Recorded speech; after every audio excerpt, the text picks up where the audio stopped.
चिराग के नाम के आगे सीएम लगना तय है। अब तो ऑफिशियली एलजेपी-आर ने प्रस्ताव पारित कर दिया है कि चिराग पासवान बिहार विधानसभा का चुनाव लड़े। एक जाति के नेता नहीं बनना चाहते हैं। वो सीट खगड़िया से हो सकती है, वो सीट जमुई से हो सकती है, वो सीट पटना से हो सकती है।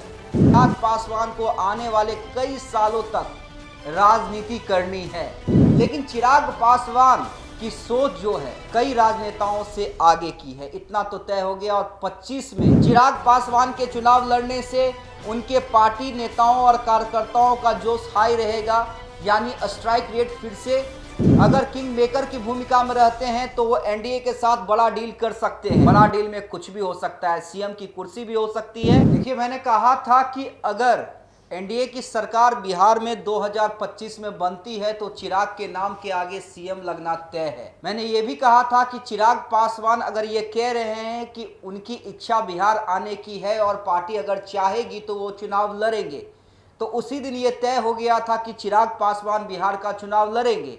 अब तो ऑफिशियली एलजेपी-आर ने प्रस्ताव पारित कर दिया है कि चिराग पासवान बिहार विधानसभा का चुनाव लड़े। इतना ही नहीं, जनरल सीट से चुनाव लड़े। देखिए, इसके पीछे की सियासत को समझिए। सियासत यही है कि चिराग पासवान एक जाति के नेता नहीं बनना चाहते हैं। बार बार चिराग पासवान ने कहा है कि बिहार को जात पात ने बहुत पीछे ढकेला है और उनकी सोच जो है बिहार फर्स्ट और बिहारी फर्स्ट की है। ऐसे में चिराग पासवान ये हिम्मत दिखला रहे हैं, क्योंकि देखिए, अमूमन कोई नेता ऐसा करता नहीं है। हर लोग रिजर्व्ड सीट खोजते हैं, लेकिन चिराग पासवान जनरल सीट से चुनाव लड़ेंगे। वो सीट कोई भी हो सकती है, वो सीट खगड़िया से हो सकती है, वो सीट जमुई से हो सकती है, वो सीट पटना से हो सकती है, या हाजीपुर से भी हो सकती है। देखिए, वो तो चिराग पासवान को तय करना है कि वो कौन से सीट पर चुनाव लड़ेंगे, लेकिन इतना तय मानिए कि चिराग पासवान के नाम के आगे सीएम लगना अब तय है। देखिए, अगर किंग नहीं भी बन पाते हैं चिराग पासवान और किंग मेकर की भूमिका में होते हैं, तब भी ये बहुत बड़ी बात होगी, क्योंकि देखिए, चिराग पासवान को आने वाले कई सालों तक राजनीति करनी है और चिराग पासवान को पता है कि राजनीति में कौन सा चाल कब खेला जाता है। इसलिए चिराग पासवान ने 30 का इंतजार नहीं किया। जी हां, 30 का, क्योंकि अमूमन देखिए सभी लोगों को लग रहा था कि चिराग पासवान 30 में चुनाव लड़ेंगे, क्योंकि फिलहाल बिहार में कोई वैकेंसी नहीं है, क्योंकि एनडीए पहले ही कह चुका है कि नीतीश कुमार के नेतृत्व में हम चुनाव लड़ेंगे। तो ऐसे में जब सीएम पद खाली ही नहीं है तो चिराग पासवान हो सकता है 30 तक इंतजार करे। लेकिन चिराग पासवान की सोच जो है कई राजनेताओं से आगे की है, इतना तो तय हो गया। और 25 में बड़ा रिस्क लेने जा रहे हैं चिराग पासवान। जी हां, बड़ा रिस्क, और वो भी सामान्य जनरल सीट से चुनाव लड़ने जा रहे हैं। देखिए, इसके फायदे क्या क्या होंगे आप ये समझिए।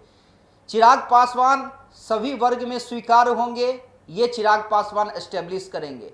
चिराग पासवान के चुनाव लड़ने से उनके पार्टी नेताओं और कार्यकर्ताओं का जोश हाई रहेगा, यानी स्ट्राइक रेट फिर से बढ़ने की संभावना है, जैसा कि लोकसभा चुनाव में हुआ था। चिराग पासवान अगर किंग मेकर की भूमिका में रहते हैं तो वो एनडीए के साथ बड़ा डील कर सकते हैं। जी हां, बड़ा डील। बड़ा डील में कुछ भी हो सकता है, सीएम की कुर्सी भी हो सकती है, और सीएम की कुर्सी नहीं तो कम से कम डिप्टी सीएम की कुर्सी जरूर होगी।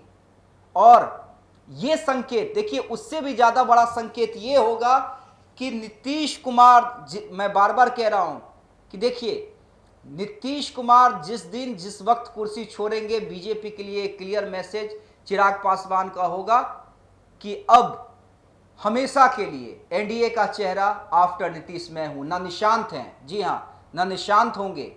देखिए, चिराग पासवान ने 25 ही क्यों चुना, इसके पीछे का भी कारण समझिए, क्योंकि कई नेता एनडीए के अंदर भी उभर रहे थे। आफ्टर नीतीश ये मान के चल रहे थे कि अब नीतीश के बाद एनडीए में उनकी भूमिका होगी, जैसे निशांत, नीतीश कुमार के बेटे, क्योंकि जिनके बारे में चर्चा है कि वो चुनाव प्रचार करते नजर आएंगे और चुनाव के बाद जेडीयू के अंदर उनकी बड़ी भूमिका होगी। बीजेपी के अंदर खाने कई नेता ये सपना संजोए हुए थे कि नीतीश के बाद उन्हें मौका मिलेगा। उस फहरिस्त में कई नेता हैं, सम्राट चौधरी हैं, विजय सिन्हा हैं, कई नेता हैं।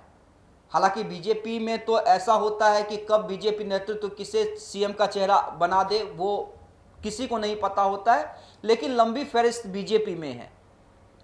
लेकिन चिराग पासवान के एक चाल से सब पसोपेश में है।